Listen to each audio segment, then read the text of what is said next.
bëri loolu lañ sóoraale woon après final bi dem fees ba pare soog a ñibbi. bëgg nañu ñëw dellusiwaat nag surtout procès en appel bi gis nañ ni demee am loo xam sax waxoon nga ko. mais ci coulisses yi dernier instant bi ba ni prononcé verdict bi.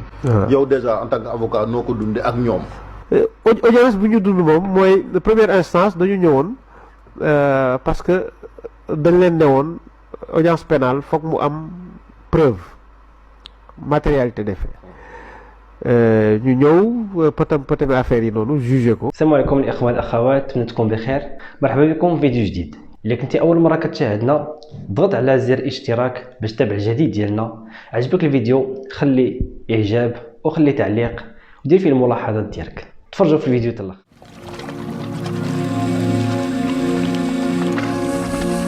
bëri loolu lañ sóoraale woon après final bi dem fees ba pare soog a ñibbi. bëgg nañu ñëw dellusiwaat nag surtout procès en appel bi gis nañ ni demee am loo xam sax waxoon nga ko. mais ci coulisses yi dernier instant bi ba ni prononcé verdict bi. yow déjà en tant que avocat noo ko dundee ak ñoom. audience bu ñu dund moom mooy première instance dañu ñëwoon parce que dañ leen ne woon audience pénale foog mu am preuve matérialité des faits. ñu ñëw pëtam affaire yi noonu jugé ko ñun on a reçu des instructions de ne pas faire appel parce que dañu bëggoon rapidement dugal lu ñuy wax procédure de transfèrement ak def ay demande de grâce. demande de grâce yi dugal nañ ko mais pour mu aboutiroon fallait que décision bi définitive si nu ñu toogee nag man dama doon surveiller procédure bi ba dernier jour dañ ma ne woon kenn deful appel ba dernier jour léegi à l'audience bi ñu ñëwaatee ñun on avait fait des conclusions sur des questions de nullité. Alors notre stratégie appel dañu ne woon bu audience bi démarré rek on leur monte dessus donc ku nekk ci avocat yi et puis comme man mënuma dem gis compatriotes yi ce sont les diplomates qui les ont préparés à l'audience dañu jox benn feuille de route. kon yow en tant qu'avocat amoo accès ci. may ñu ma gis les 18 parce que comme c'était tellement tendu ak procureur ci audience booy lu ñuy wax rek dañ may xool. Et puis des fois je leur dis dama leen doon wax ay affaire en wolof procureur ne ma kii le juge daf ma doon wax ni amuma dara yooyu ma ne ko mais terew ma la nga dégg wolof quoi. Donc suñu stratégie bi woon coordonné avec les diplomates dañu préparer suñu audience wax leen ñoom ñu préparer les compatriotes. Tout a été exécuté de manière c'est l'occasion aussi de remercier diplomates sénégalais yi et puis suñu compatriotes yi les 18 lu ñu leen wax yëpp de A à Z lañ def et puis à la fin verdict bi ñoom dégluñu verdict bi parce que dañu ne juge bi du moment que amoo leen preuve loolu fi mën a wax intéressé tuñu ñun loolu mag moo ñu intéressé lan lañ leen def ba mérité au moins toog sax 3 mois ci kaso mais comme amoo leen dara ñun lu ngay wax après dégluwuñ ko. kon bi ñu confirmé maanaam dogal bi nga xamante ni mooy première instance ñoom méttiwu leen quoi émotion yi ni mu demee. non ñoom bi ñuy kiiwee nii garde yi dañ leen ñëw jege ñu ne leen seen fierté moom mooy ay otage lañu parce que ku ñu jàpp amoo preuve droit pénal noonu la amoo preuve amoo dara léegi nag si laay remercier boy yi bi ñuy wàcc am kenn ku nekk foofu noonu antonné benn woy mooy yow foo juddoo Sénégal xam nga après c'est avec dignité moom prévenu moo def loolu toog ne ma maître jërëjëf def nga sa liggéey yéen ñëpp def ngeen seen liggéey ñun ñoo ngi dem xaar ñu ne fii nii duñu saaga garde pénitentiaire duñu manquer respect kenn bu fekkente ne dañu war a toog le nombre de jours ba dernier jour ils vont sortir en retenant toujours l'image du Sénégal être respectueux si képp te directeur prison bi lu muy wax les diplomates ñi ils sont très corrects. am na nag ay critiques yoo xamante ne yow tamit noo ko dundee parce que dañ ne yow da ngaa wéetoon ci dossier bi rek lañ ci doon gis. waaw xam na ñeneen ñi ak yow tamit ñu ngi ci doon tudd ay marocains ñooñu ñan la maanaam ñi nga doon ànd ak di plaider pour assurer la défense des supporters. waaw xam nga gis nga naa la benn affaire de janvier 2025 à janvier 2026 bi mooy numéro 204 boo xam ne ñun ñu ngi koy jël ci ay sénégalais kenn xamu ci woon dara dossier bii nii nag contexte bi moo kii nii mais man je n'expose pas mes propres samay propres collaborateurs si ñi nekk si pôle avocat bi am na France la ñu nekk suñu cabinet 12 la ñu mettre à disposition de ce dossier. si 12 yooyu noonu 6 ñoo xam ne dañu jóge Maroc originaire du Maroc. ñoom ñoo ñu doon defal les questions de traduction ak de doctrine. ça veut dire que wéetoo ci maanaam yow wéetoo non on était 21.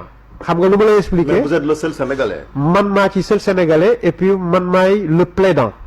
am na kenn ku jóge woon Londres am na kenn ku jóge woon Naples ah mi ngi woon foofu noonu c'était sur des questions de procédure xool c'est conforme c'est pas conforme mais c'est pas le plaidant kooku du plaider. yow yaay plaider kuy plaider man dossier yi ma am yëpp am na dossier fédération sénégalaise ci kanamu TAS man may plaider sama dossier mais même si bu fekkente ne on peut être nombreux si kii bi je le fais aussi au Sénégal.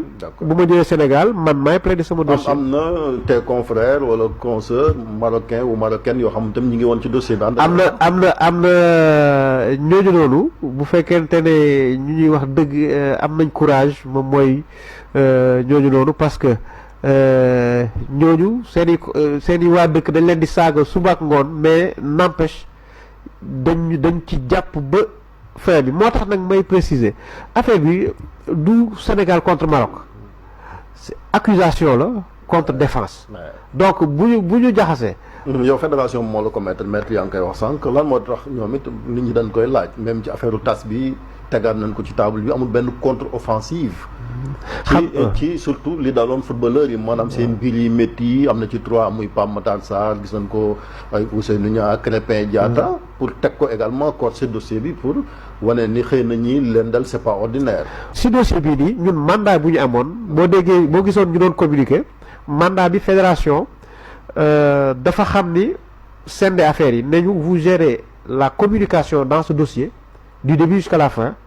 Vous nous rendez compte à chaque fois et puis à une partie où vous rendez compte directement aux Sénégalais mais du ñu boole dossier parce que am na benn dossier bu am TAS boo xam ni fédération dafa am ay équipe boo xam ni Seydou Diagne moo koy jiite benn procédure mais si biir procédure boobu noonu am na côté bu ciy laal corruption équipe boobu noonu tamit ñun ñoo siy dugg. xam nga c'est pour ne pas gis nga procédure TAS dafa diis ba nga xam ni bu fekkente ne yow la rek man je prends l'exemple de quelques dossiers yu ma mujj plaider foofu noonu c'est pesant et puis c'est très technique dafay laaj attention boo xam ni il faut ñuy sende équipe yi pour mën a répondre à 200%. yow est-ce que amoo maanaam surtout dëkk la boo xamante ni comme ni nga ko waxee très policier. royaume ñuy surveiller caméra yi foofu en tant que avocat mu nekk terrain hostile amoo ay menaces soit de mort wala ay saaga wala ay tëkk yoo xamante ni jóge na ci soit kilifa yi wala même citoyen jëme ci yow. man bu ma ñëwee nii diplomate yi ñoo may jël ci aéroport lu may wax fan laa jëm résidence ambassadeur xam nga foofu ba doo ko kii mais tey fii laay fanaan suba ma fanaan ci ay kër diplomate des fois ay këru sénégalais suñuy membre équipe yi tamit on faisait des rotations. parce que ñu ngi la doon surveiller xam nga comme. non dañ lay topp mais naa la wax benn affaire audience yi da ngay foog ni public la mais ay policiers yu am civil waaw te lu leen naqari mooy booy xas seen procureur bi policier bi day dem ba du mën a téye boppam ñëw ne la kenn wax ak ni procureur ma ne ko dellul sa place parce que fii avocat ak procureur ñooy wax. léegi sa gars yi ci ban établissement pénitentiaire la nekk et que ci yan conditions est-ce que les conditions de détention ak ñoom ni ñu koy dundee aussi. bëgg na xam ko ak les familles parce que coow li daana bari au début sur les réseaux sociaux que. les conditions de détention ne répondaient pas ki nga xamante ne mooy àq ak yelleef doomu aadama. waaw supporters sénégalais yi avant même bi ñu leen di jàpp man bi may ñëw déferment benn diplomate laa àndal coow am diplomate bi simi costume am teg ko ci suuf ne booy yi du premier au dernier conditions yu baax la ñuy nekkee sinon vous aurez des problèmes avec le Sénégal. naa la benn affaire mënuma dugg ci détails yu bëri mais conditions yi ñu nekk. baax na du ma ne information yu may dégg yëpp damay nee ni loolu. maanaam cellules yi xam nga comme dañuy gis ne nii dañuy dankaloo dans nos cellules ici. Est-ce que c'est le cas pour. c'est pas le cas ils ont dû prison aménager ay parties yoo xam ni pour suñuy compatriotes yi rek la jël seeni propres nationaux entassé leen ci ay comme ni ñuy wax fii nii paquetage booy fu ñu nekk moom mooy fu détenu yi nga xam ni dañ leen a daan ay homme politique yi VIP quoi bu doon waaw kii danaan VIP waaw section ñoom VIP. foofu lañ nekk foofu lañ leen dugal parce que suñu consul ak suñuy diplomate ambassadeur yëpp ñoom ñoo exiger Ok. mu am condition yi noonu kaso nag neexul neexul loolu mooy kii bi ba pare ñoom seen problème mooy lekk bi nee nañ dafay niin et puis tàmmuñu lekk bi loolu dañ ciy kaas et puis tamit ku ñu privé de liberté yombul quoi mais bu ma déggee information yu joxe yëpp damay jàpp ni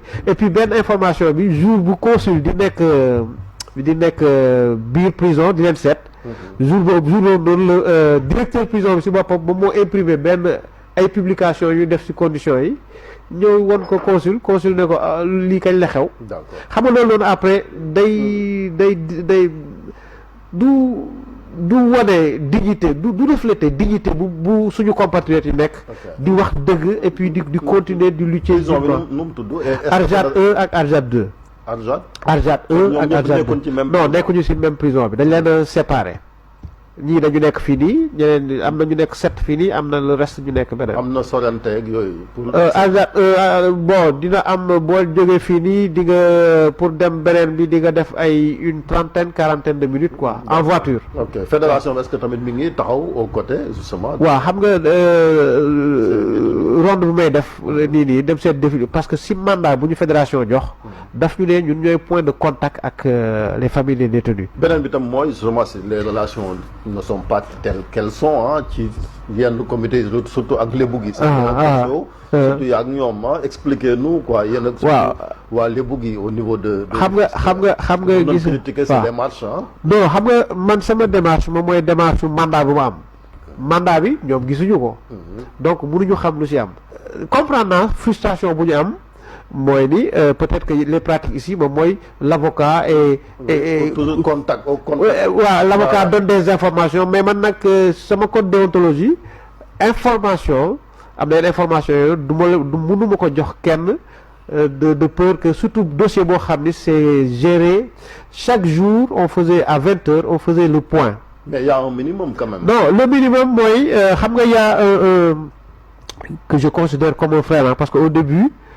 dafa doon yaakaar kii mais au fur et à mesure il a compris la méthode de travail un membre de Lebougui qui est sur place fene nee naa ko sa frère moo nekk kaso yow boo génnee impression bu ngay am mooy ni am na lu manqué yow nag à ce niveau yow pour yow fan nga ko mën a fajee mooy nga dem wax affaire yooyu mais ma ne ko du début jusqu'à la fin nous on essaie de gérer ça avec toute une tranquillité mais bañ a jox information boo xam ne du dëgg parce que du dossier bii rek la ñuy am Maroc et puis je veux que par exemple man marocain muy juge wala avocat fu ma gisee xam ni kii c'est un avocat correct et qui n'invente pas des choses qui sa présence fii sax après justement procès appel bi yaa ngi dem di rencontrer famille de ces supporters là ñoom nun dundee lii parce que yaa ngi fi wax benn góor goo xam sax dafa feebar. waaw xam nga moo tax ma doon wax nañuy moytu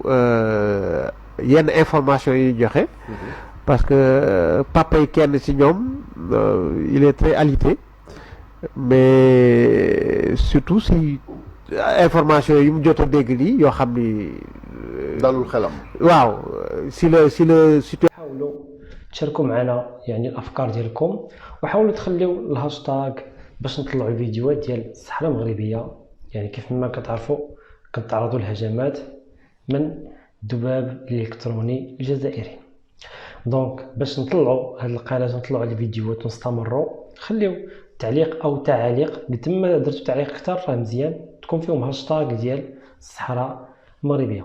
بالنسبه للفيديوهات نحاولوا نتفاعلوا معهم علاش على حساب الكوبي رايت. كاين بزاف تاع الناس يعني كيقول لك نخليو الفيديو يتمشى ولكن المشكل غادي يكون عندنا في الكوبي رايت. الا خليت الفيديو وبقينا ساكتين غادي يضربوا بالكوبي رايت دونك ضروري خاص يكون واحد التفاعل. المهم صبروا معنا.